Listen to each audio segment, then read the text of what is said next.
عزیز دوستو، بزرگ اور بھائیوں، قرآن مجید نے جگہ جگہ پہ اس بات کا اعلان فرمایا ہے کہ اپنے شعور کو بلند کرو، اپنی فہم سے، اپنی عقل سے کام لو، کائنات ارضی اور سماوی میں غور کرو، اللہ کی نشانیوں کو دیکھو، اپنی فہم و فراست کے ساتھ، شعور کے ساتھ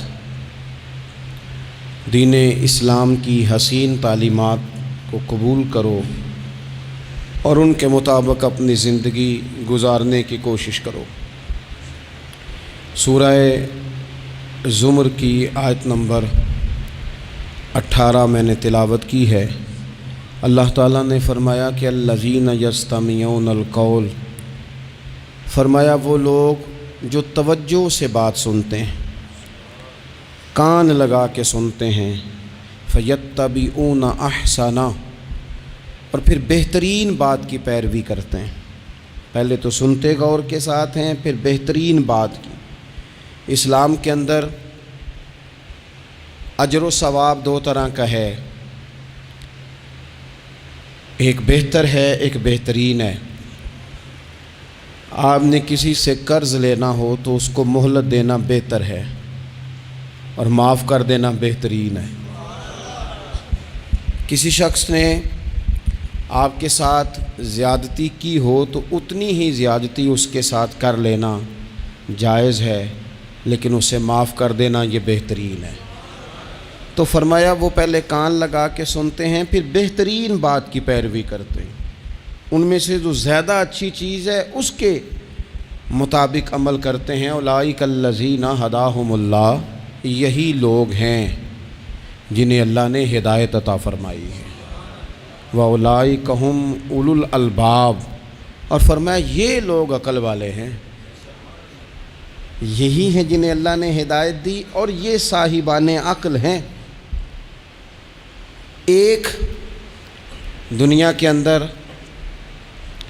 عقل وہ ہے جس کا لوگ بہت زیادہ استعمال کرتے ہیں، تو وہ عقل انہیں بعض اوقات گمراہی کی جانب لے جاتی ہے۔ اس عقل کی بات بھی اقبال نے کہی ہے، فرماتے ہیں کہ عقل عیار ہے، 100 بھیس بنا لیتی ہے۔ اس کے لیے عیار کا لفظ کہا، اور دوسرا پہلو دیکھیے عیار کے مقابلے میں لفظ کیا کہا۔ عقل عیار ہے، 100 بھیس بنا لیتی ہے، عشق بیچارہ۔ عقل عیار اور عشق بیچارہ، دیکھیں اس کے مقابلے میں جو جملہ دیا ہے، جو لفظ دیا ہے، یعنی لفظ عیار آپ جب بولتے ہیں عیار بڑا چلاک ہے، بڑا یار ہے، بڑا مکار ہے، تو زاویہ کیا بنتا ہے؟ اور جب آپ بیچارہ بولتے ہیں تو وہ بیچارہ۔ اب زاویہ دیکھیے کیا کھینچا، کہنے لگے عقل عیار ہے، 100 بھیس بنا لیتی ہے، عشق بیچارہ، نہ ملا ہے، نہ زاہد، نہ حکیم، یہ کچھ بھی نہیں، یہ بیچارہ کچھ بھی نہیں، بیچارہ جو ہوا۔ تو عقل کی طرف تو قرآن و سنت نے توجہ دلائی ہے، لیکن عقل سے مراد ہے فہم ہو، فراست ہو، حلم ہو، بردباری ہو، عاجزی ہو، غور فکر کرنے کا مزاج ہو، کسی چیز کو پورے شعور کے ساتھ بندہ قبول کرے۔ آج کل جن چیزوں کو لوگ عقل سمجھتے ہیں نا، وہ عقل نہیں ہے، وہ چالاکی ہے۔ آج کل لوگ عقل مند نہیں ہیں، چالاک ہیں۔ چالاکی اور چیز کا نام ہے، تیز تراری اور چیز کا نام ہے، عقل مند ہونا اور چیز کا نام ہے۔ یہ جو شطرنج کے ہیر پھیر سے لوگ دنیا چلاتے ہیں، یہ عقل مند نہیں ہوتے، یہ چالاک ہوتے ہیں۔ ہمارے ہاں ڈھیر سارے لوگ اپنی زندگی، اپنا گھر، اپنا کاروبار چالاکی سے چلاتے ہیں۔ چالاکیاں لمبی نہیں چلتی، ان کے پول کھل جاتے ہیں۔ تیزیاں لمبی نہیں چلتی، جلدی مکر واضح ہو جاتے ہیں۔ چالاک آدمی کے دوست نہیں ہوتے، آپ کسی کے ساتھ سیاست کے ساتھ زندگی گزار رہے ہیں تو وہ بھی آپ کے ساتھ سیاست ہی کر رہا ہے۔ جب آپ فہم کے ساتھ چلتے ہیں، فراست کے ساتھ، اب عقل کیا ہے؟ نبی پاک صلی اللہ تعالیٰ علیہ وسلم نے فرمایا، کسی نے پوچھا یا رسول اللہ صلی اللہ علیہ وسلم بہترین مومن کون ہوتا ہے؟ تو نبی پاک علیہ الصلوۃ والسلام نے فرمایا جس کا اخلاق زیادہ اچھا ہو۔ تو یا رسول اللہ عقل مند کون ہوتا ہے؟ تو نبی پاک علیہ السلام نے فرمایا عقل مند وہ ہوتا ہے جو موت کو کثرت سے یاد کرے اور اپنی آخرت کی تیاری کرے۔ یہ عقل ہے، یہ شعور ہے۔ لیکن وہ چالاکی کے ساتھ دنیا داری میں بڑا اپنا نام بنا لے، بڑے پیسے جمع کر لے، بڑا جناب گھروندہ تیار کر لے، تو یہ چالاک ہے، عقل مند نہیں۔ فہم والے بنیں، شعور والے بنیں، اپنی زندگی فہم کے ساتھ گزاریں۔ آپ اپنے شعور کی بلندی کی طرف بڑھیں، اپنے بچوں کو تیز نہ کریں، چالاک نہ کریں۔ ایک درویش سے میری ملاقات ہوئی تو وہ بڑے بھولے بھالے تھے، ان کے بچے بھی بھولے بھالے تھے۔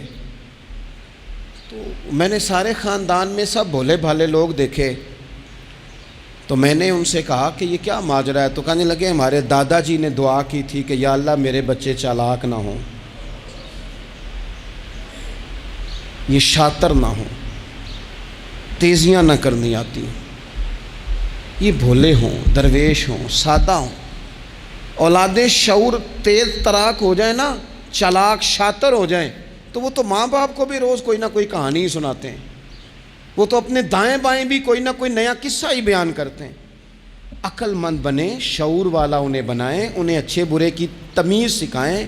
یعنی شعور، چالاک آدمی تو حلال حرام کی پرواہ نہیں کرتا، بس وہ دیکھتا ہے میں نے پارٹی کو قابو کیسے کرنا ہے۔ لیکن عقل مند وہ ہوتا ہے جو دیکھے کہ یہ میرے لیے جائز ہے کہ ناجائز ہے، محنت سے کام کرے، شعور سے کام کرے، لیکن لقمہ حرام کبھی اپنے گھر داخل نہ ہونے دے۔ یہ شعور ہے، یہ بلندی ہے۔ یعنی شعور یہ ہے کہ اسے پتہ چلے کہ یہ حق میرا ہے، یہ میرے بھائی کا ہے، یہ حق میرا ہے، یہ میرے ملازم کا ہے، یہ حق میرا ہے، یہ میرے پڑوسی کا۔ یہ شعور ہے۔ اور چالاکی کیا ہے؟ کہ وہ تیزی دکھائے اور سب کا مال ہڑپ کر کے اپنے گھر لے آئے اور کسی کو پتہ بھی نہ چلنا دے۔ یہ چالاکی ہے۔ چالاک نہ بنے، باشعور بنے، فہم والے بنے۔ میرے نبی پاک صلی اللہ تعالیٰ علیہ وسلم پر اللہ تعالیٰ نے جو قرآن مجید کتاب نازل کی تو 300 کے لگ بھگ آیات قرآن پاک میں ایسی ہیں جن کا زیادہ مطالعہ ہے، وہ زیادہ جمع کر لیں گے۔ 300 کے قریب آیات ایسی ہیں جس میں اللہ تعالیٰ نے عقل اور شعور کی طرف بڑھنے کا حکم دیا ہے۔ فرمایا عقل والو غور کرو، تم دیکھتے نہیں زمین و آسمان میں اختلاف ہے، رات اور دن آتے جاتے ہیں، اس میں غور کرو، اس میں نشانیاں ہیں پر ان کے لیے جو عقل رکھتے ہیں، جو شعوری بلندی رکھتے ہیں۔ تیزی نہیں، چالاکی نہیں، شاطر پن نہیں۔ ابو جہل جو تھا نا وہ بیوقوف آدمی نہیں تھا، دور دراز سے لوگ اس کے پاس اپنے مقدمات کا فیصلہ کرانے آتے تھے۔ چالاک آدمی تھا، اتنی زبردست بات کرتا تھا، اتنی اچھی باتیں سناتا تھا کہ لوگ لوٹ پوٹ ہوتے تھے، گھنٹوں بیٹھ کے لوگ اس کی بات سنتے تھے۔ لیکن شاطر تھا، عقل مند نہیں تھا۔ اگر عقل مند ہوتا تو اسے نظر آ جاتا کہ وہ دیکھو آفتاب نبوت چمک رہا ہے، وہ غلام ہو جاتا رسول پاک کا۔ لیکن وہ چالاک تھا، چالاکیاں کرتا رہا، تیزیاں دکھاتا رہا۔ اس نے اس ترتیب سے اسلام کی مخالفت کی۔ آپ دیکھیں نا، جس رات نبی پاک صلی اللہ علیہ وسلم کو شہید کرنے کا ارادہ ان ظالموں نے کیا ہے تو بڑی پلاننگ کی۔ ہر قبیلے سے ایک ایک بندہ لے کے آؤ، ہر قبیلے سے، اور اس کے ہاتھ میں تلوار تھماؤ۔ جب ہر قبیلے کا بندہ ہوگا تو اگر معاذ اللہ حضور کو شہید کرنے میں کامیاب ہو گئے تو کسی ایک قبیلے پر الزام بھی نہیں آئے گا اور بنو ہاشم کسی ایک قبیلے کا مقابلہ بھی نہیں کر سکیں گے۔ اس چالاکی سے، یہ کبھی لوگوں کی سمجھ میں باتیں نہیں آتی تھی پر چالاک تھے، اس چالاکی سے یہ دین کی مخالفت کرتے تھے، یہ تیزی دکھا کے مخالفت کرتے تھے، اور جناب صدیق اکبر دفاع کی کوششیں کرتے تھے۔ وہ شعور کے ساتھ، فہم کے ساتھ انہوں نے بھی انداز اختیار کیا نا۔ انہوں نے چالاکی کی کہ ہر قبیلے سے ایک ایک بندہ، وہ تو اللہ کی حکمت تھی کہ سرکار نے ایک مٹھی میں پکڑ کے مٹی پھینکی تو ان کی آنکھوں کے آگے اللہ تبارک و تعالیٰ نے پردے ڈال دیے، لیکن اس کے مقابلے میں حضرت صدیق اکبر فہم و فراست کا، شعور کا وہ مظاہرہ کر رہے ہیں۔ وہ کیسا بندوبست کرتے ہیں؟ کہتے ہیں اپنے غلام سے کہ 2 اونٹنیاں موٹی تازی ان کو تم نے لے کے غار کے اس جانب آ جانا ہے۔